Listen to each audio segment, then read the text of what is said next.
করম পূজা মিলন মহোৎসব চাঁচল ২ নম্বর ব্লকের অখিল ভারতীয় আদিবাসী বিকাশ পরিষদের পরিচালনায় চাঁচলের মেঘডুমরা মাঠে অনুষ্ঠিত হল করম পুজো মিলন মহোৎসব। মধ্য থেকে পূজার্চনার পর সারা রাত ধরে উৎসাহ উদ্দীপনার মধ্য দিয়ে চলে বিভিন্ন এলাকা থেকে আসা আদিবাসীদের বাজনা সহ নাচ গানের আসর। অনুষ্ঠানে বিশেষ অতিথি হিসেবে উপস্থিত ছিলেন বিশিষ্ট সমাজসেবী তথা জেলা যুব নেতা সৌমিত্র সরকার। নিয়ন্ত্রণ করে মালতীপুরের বিধায়ক আব্দুল করিম বক্সি, চাঁচল থানার পুলিশ অফিসার সমীর সাহা, চাঁচল ২ নম্বর ব্লকের যুব নেতা জয়দেব ঘোষ, বিশিষ্ট সমাজসেবী মৃত্যুঞ্জয় কুণ্ডু, কার্তিক দাস, ধীরেন সুতার, অনুষ্ঠান সংগঠনের সভাপতি সন্তোষ ওরাও, সম্পাদক সৌমেন্দ্রনাথ টোপ্প সহ বিশিষ্ট অতিথিবৃন্দ। মালদা থেকে বিশ্বজিৎ মণ্ডলের রিপোর্ট, এস নিউজ বাংলা। শুক্লপক্ষের একাদশীর দিনে আমাদের করম পরব হয়ে থাকে। প্রত্যেক বছরই এই দিনেই এই করমটা হয়। করম পরবটা হচ্ছে একটা প্রকৃতির পূজা। এই করম পরব প্রায় সময় আমরা দেখেছি যখন করম পরব হয় তখন কিন্তু বৃষ্টির আনাগোনা হয়ে থাকে। সেই সুবাদেই এর আগে আদিবাসী সম্প্রদায়ের একমাত্র ওরাও যারা সমাজ, ওরাও সম্প্রদায়, তারাই কিন্তু এই করম পূজা করে এবং আমরা দেখেছি প্রায় সময় এই যখনই এই পূজা অনুষ্ঠান হয়, এই করম পরব হয়, তার আগে পিঠে কিন্তু বৃষ্টি হয়েই থাকে কম বেশি। এবারও এই কিছু জিনিস ঘটেছে। এই প্রকৃতির পূজা, এই করম পরবের বিরাট একটা কাহিনী আছে। এটা ঝাড়খণ্ডে, তারপর হচ্ছে রাঁচি, ছটনাগপুর, শিলিগুড়ি এইদিকে ব্যাপক আকারে হয়ে থাকে, যার জন্য আমাদের পশ্চিমবঙ্গের রাজ্য সরকার এটাকে এর আগে শুধু আদিবাসীদের জন্য ছুটি ঘোষণা করতো। এবার কিন্তু প্রত্যেকের জন্য সরকারি কর্মচারী হোক, স্কুল কলেজ, বিভিন্ন প্রতিষ্ঠান আছে, সরকারি প্রতিষ্ঠান, সবার জন্য কিন্তু ছুটি ডিক্লেয়ার করছে। এই জন্য আমরা আদিবাসী সমাজ থেকে আমাদের মুখ্যমন্ত্রী তথা এই সরকারকে আমরা ধন্যবাদ জ্ঞাপন করছি। এই পূজা বরাবরই হয়ে থাকে এবং এই পূজার মাধ্যমে আমাদের এই নাচ গান যেটা হয় এটা সবই আমাদের ওরাও ভাষা দিয়েই নাচ গান হয় এবং তারা এই প্রকৃতির যে পূজা, সেই পূজাকে অনুকরণ করে তার নাচ গান ইত্যাদি করে থাকে এবং এটার একটা নিয়ম আছে। 7 দিন আগে সারা রাত রাত্রি যাপন করে এটা বন্দনা করা হয়। আবার তার আগের দিনে গতকালও এটা রাত্রি যাপন করা হয়েছে এবং গরম ডালটাকে কেটে এখানে পূজা করা হয়েছে এবং তাকে ধূপ ধুনা ইত্যাদি ফলমূল প্রসাদ দিয়ে এটাকে পূজা করা হয়।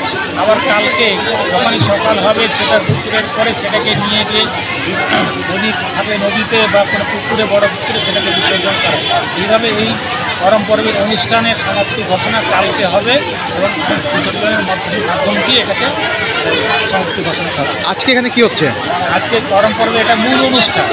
এই মূল অনুষ্ঠানে বিভিন্ন জায়গা থেকে আশেপাশে যত আদিবাসী গ্রাম আছে, চিতারপুর, মেঘডুমরা, কান্ডারন, ওদিকে চারঘাড়া, আকুয়ানি, তারপরে দাবরা, কাশিমপুর, ওদিক থেকে বিভিন্ন নাচের দল যারা এসছে তারা কিন্তু এইখানে সারা রাত ধরে তারা নাচ করছে। এই নাচের মাধ্যমে এই অনুষ্ঠানটাকে প্রতিপালন করা হবে এবং এই উৎসবটাকে পালন করে তারা উদযাপন করবে। এইটুকু হচ্ছে আমাদের পালন করবে। সংক্ষিপ্ত আমি কথাটা বললাম। আমার নাম, পরিচয় আপনার? আমার নাম হচ্ছে রবীন্দ্রনাথ টপ্প। আমি এর আগে সরকারি চাকরি করতাম। আমি এমএসএমই ডিপার্টমেন্টের ম্যানেজার ছিলাম, দিয়েছি, আমি রিটায়ার করেছি এবং এই অনুষ্ঠানের সঙ্গে আমি বরাবর জড়িত ছিলাম। এরা আমাকে আহ্বান করেছে নতুন করে। তাই আদিবাসী বিকাশ পরিষদের উদ্যোগে যে করম পূজা মিলন মহোৎসবের আয়োজন করা হয়েছিল, সেই উক্ত মঞ্চে উপস্থিত রয়েছেন আমাদের প্রিয় বিধায়ক তথা মালদা জেলা সভাপতি রহিম বক্সি সাহেব মহাশয়। এছাড়া উপস্থিত রয়েছে জানাই আমার ভালোবাসা ও আজকে যে আদিবাসী ভাই বোনদের মধ্যে যে করম উৎসব হয়েছে তাদের মধ্যে যাতে সকলের মধ্যে সুখ ও শান্তি ফিরে আসুক, এটাই আমি কামনা করি। তো আগামী দিন এই অনুষ্ঠান যাতে আরও বড় হয় তা ঈশ্বরের কাছে কামনা করি। এই বলে আমি আমার সংক্ষিপ্ত বক্তব্য শেষ করলাম। জোরতালি, হাততালি। আদিবাসী সমাজের, বিশেষ করে ওরাও সমাজের, যদিও এখানে সবাই মিলে এটা করছেন, আগে আমরা দেখতাম ওরা সমাজের লোকজন করম পূজা, এই করম পূজাতে তারা অংশগ্রহণ করতেন, সাঁওতালদের তারা সেখানে করতেন। কিন্তু এটাতে আমরা যারা আমাকে আমন্ত্রিত করতে গিয়েছিলেন, যেহেতু মেঘডুমরাতে অখিল ভারতীয় আদিবাসী পরিষদের পক্ষ থেকে করম পূজায় প্রথম হচ্ছে এখানে।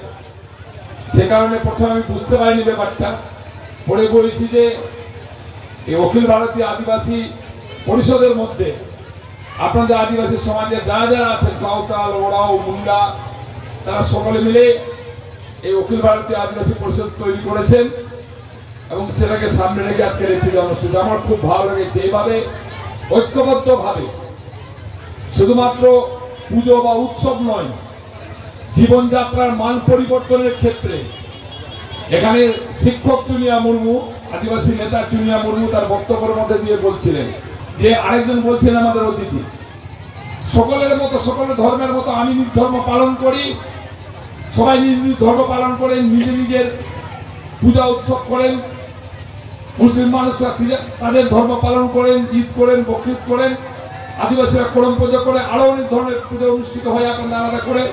আপনারা কিন্তু দুর্বল নন, নিজেকে দুর্বল ভেবে নিয়ে অনেক সময় ছোট হয়ে যাচ্ছেন। এটাতে আরো বেশি সমৃদ্ধ হবে যদি আপনার শিক্ষার মানটা পারে। পশ্চিমবঙ্গ সরকার আপনাদের পাশে আছে, আর আমি সর্বদাই আমার বিধানসভা আদিবাসীদের পাশে ছিলাম, পাশে আগামী দিনেও থাকবো। আর যখন খুঁজবেন আমাকে পাবেন, এই অঙ্গীকার, এই প্রতিশ্রুতি আমার থাকছে। আপনার পরিবারের সাথী, বন্ধু, ভাই, দাদার মতো থাকতে চাই আপনাদের সাথে। আপনারা আমাকে খুঁজবেন, ডাকবেন, আমার সাথে যোগাযোগ করবেন, আমাকে ফোন করবেন, যখন ইচ্ছা তখন দেখা করবেন, করছেনও, তবুও করবেন, যাতে আপনাদের পাশে আমি দাঁড়াতে পারি। আপনাদের সাথ দিতে পারলেই আমি মনে করবো আমি বিধায়ক হিসাবে ধন্য হয়েছি, যদি আপনাদের সহযোগিতা করতে পারি। আমি আশা রাখবো যে আপনাদের আজকের এই করম পূজা, করম উৎসব আরো বেশি সফল হোক, সুন্দর হোক। নৃত্যের মধ্য দিয়ে, নাচের টিম এখানে দাঁড়িয়ে আছে, আমরা ভাষণ দিচ্ছি অনেকক্ষণ ধরে, হয়তো নাকি বিরক্ত হচ্ছেন, সবার ভাষণ শুনে তবুও বলতে হচ্ছে চারটা কথা যখন এসছি। এরপরে আপনাদের নৃত্য দেখবো, নাচ দেখবো আমরা, তারপরে আমরা এখান থেকে যাব। সবাই ভালো থাকুন, সুস্থ থাকুন, সবাইকে জয় করম জানিয়ে আমি আমার আলোচনা এখানে শেষ করছি। ধন্যবাদ। হরে হরে মুরালা, হরে মুরালা,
আয়ো নয়নে